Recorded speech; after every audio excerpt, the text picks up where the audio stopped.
186. A section of a bridge on a major turnpike is connected the two towns together, and it toppled.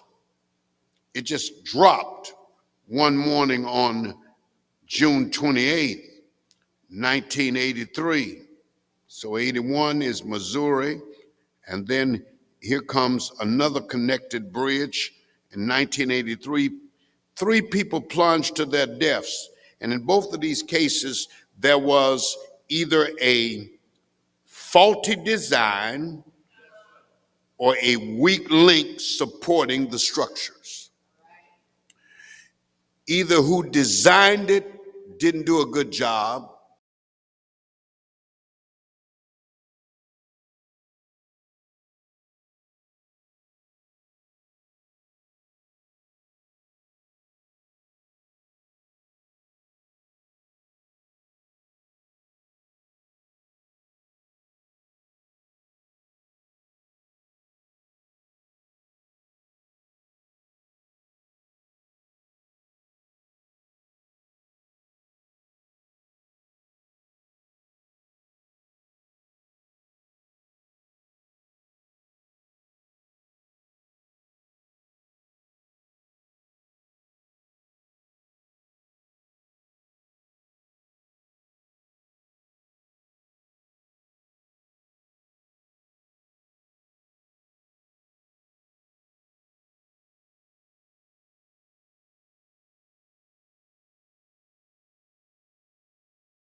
and they haven't figured out how to deal with it because they have inadequate knowledge of God, or they don't know how to approach Him with their situation.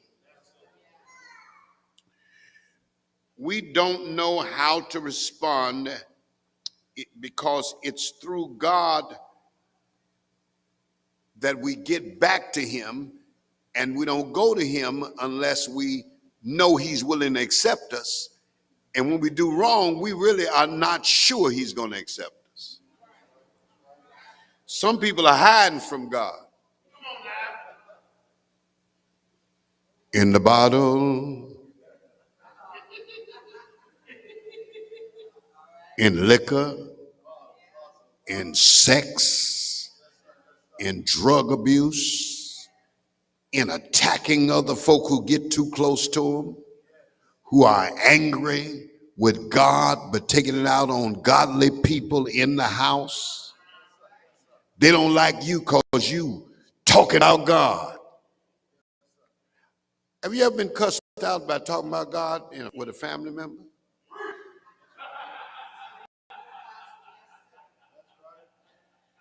I don't hear that God stuff. God has forsaken us and doesn't have the foggiest idea of what has happened to us. God don't know me. I've heard some people say that.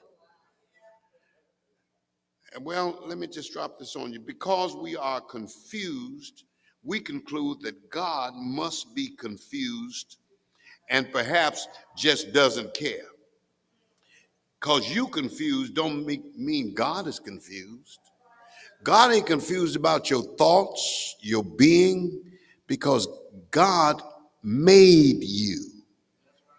I know your mom and daddy cohabitated, but the seed didn't have to seed you out. God fixed it whereas your mama conceived of your daddy and poof, you were being made. But the Bible is very specific about what God knows, what God is, who God is. And the problem is not with God, but with the defective parts of our faith. I told you that the bridge was built and that collapsed, and the ramp was built, that collapsed, but it was some defective parts. Not that the design wasn't good, but there were some defects in the parts that were used. And our faith causes us not to go forward to do great things in life for the fear of what may happen. Fear and faith don't go together. When you're operating by faith, you got to put your fears aside. Let me just drop this on you. This ain't in the notes, but let me tell you this. When we were coming to this place, we first walked up in here, it was fearful. Even though we needed a place, I was in fear of all of this. And the Lord said, well, if you're in fear, why are you asking me for it? And then some people who came to see it, they wasn't no help. They say, oh, how are we going to pay for all this? They didn't invoke faith, they invoked fear. And you can't be around folk who are fearful when you're walking in faith. You got to be willing to push past fear, because fear says that God can't handle what he showed you he's going to do.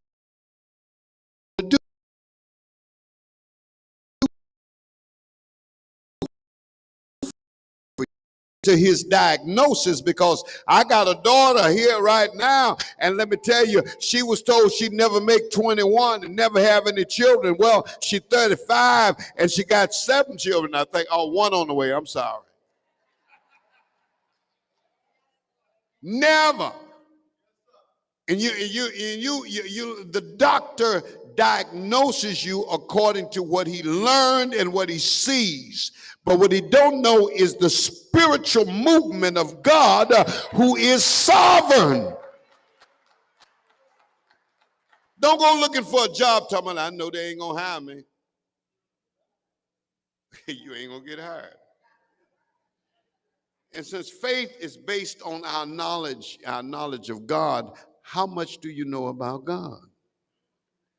Now, there are some people that I know that I couldn't put faith in them, because they may show up, they may not, they with you, but our faith got to be in the truth of God. God ain't never failed me.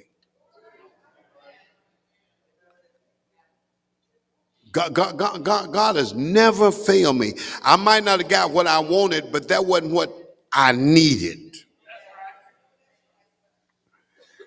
It is imperative that we gain a more accurate understanding of who God is and what he is doing in the lives of men and women.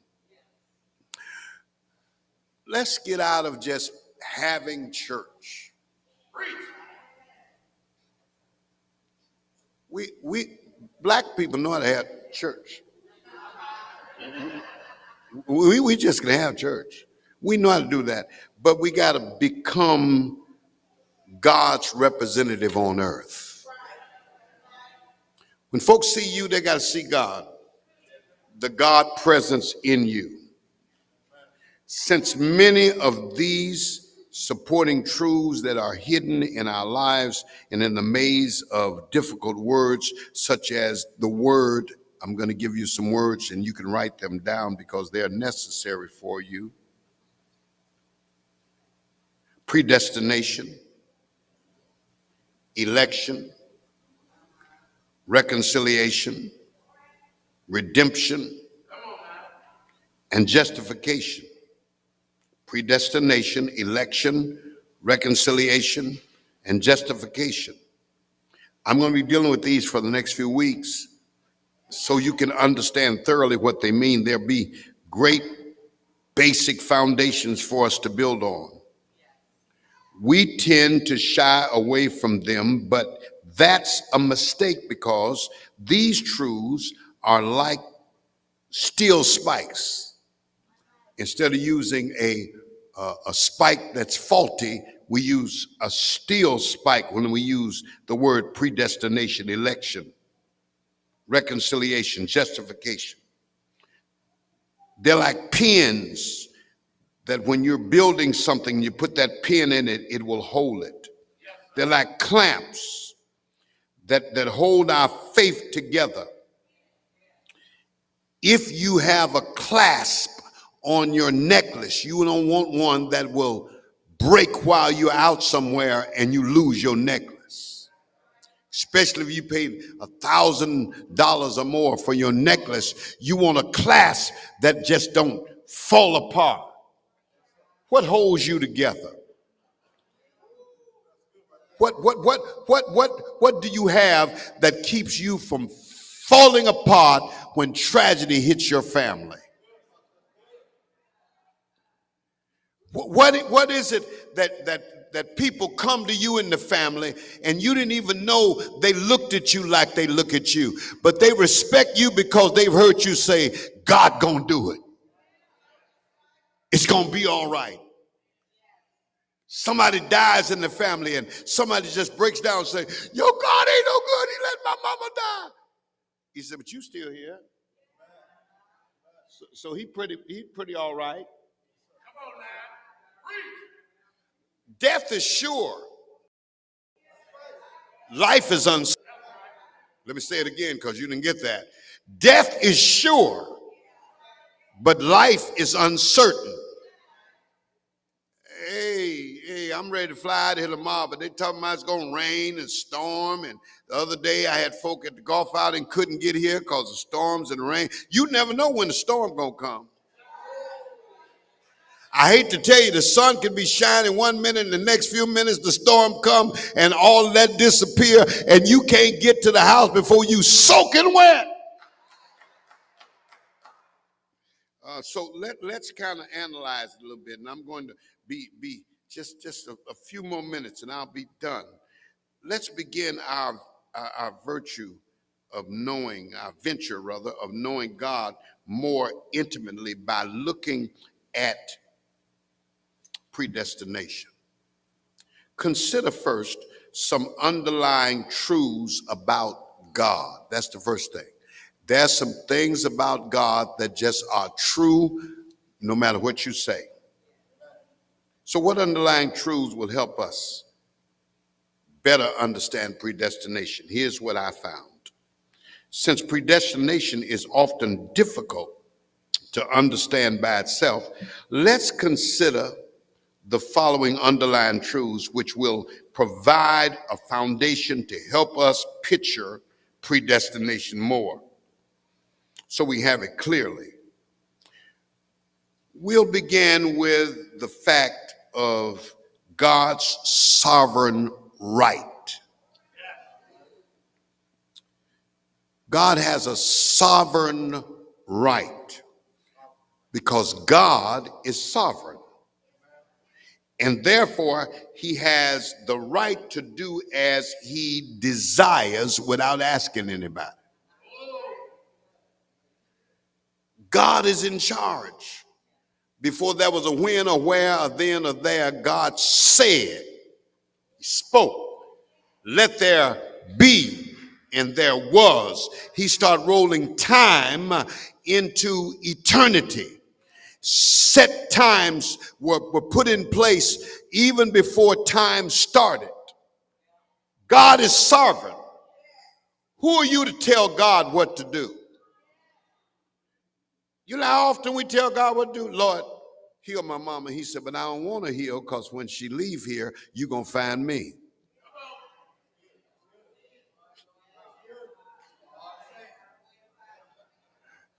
Didn't you say you want to find God?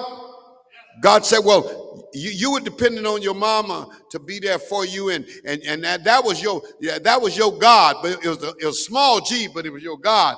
But when mama died, you didn't have nobody else to turn to, and you came looking for me, and I say, I knew you were, that's why I let her die. That's hard. That's hard saying. That's hard. I let you get cancer so that you could call my name.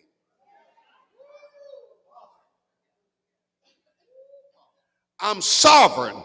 I knew your mind before you ever came to me, and you were an atheist. You were a non-believer. You were the person that was telling folk you don't believe in God. But when I let you get cancer, I let cancer attack your body. I didn't send it to you. I just got out the way. See, I was keeping it from you. But when I moved out the way and you got cancer, you were in that hospital that night, and I saw that tear running down your cheek, and I looked in the tear and saw that you were trying to turn around, and you said, Lord, if you heal me, I'll trust you. And I said, okay. It was predestined that you were going to get it, even though I didn't send it. Predestination means I knew what you needed before you needed it, so I put it in the right spot for the right time to turn your life around. Can I talk to you? The real people.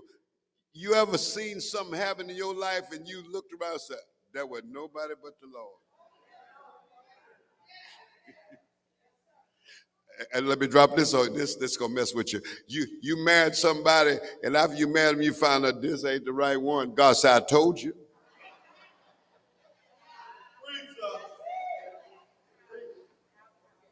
Some of y'all ain't come to this conclusion because this is a hard conclusion, that some of your children just ain't doing right because they're trying to prove to you they don't need you to tell them what to do.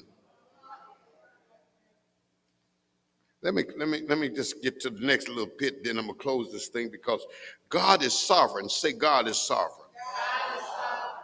Therefore, he has the right to do as he desires, not as we desire or require or request him to do. Now, I don't mean no harm. I want everybody healed that you want healed.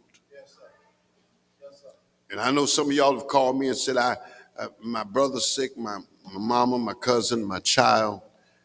And I'm with you. Because I got the same problem. My mama's 87 now, she's sickly. I got a brother that's sickly. I'm praying for some of my family members who are not saved. And so that's really what I want God to do. I got some requests.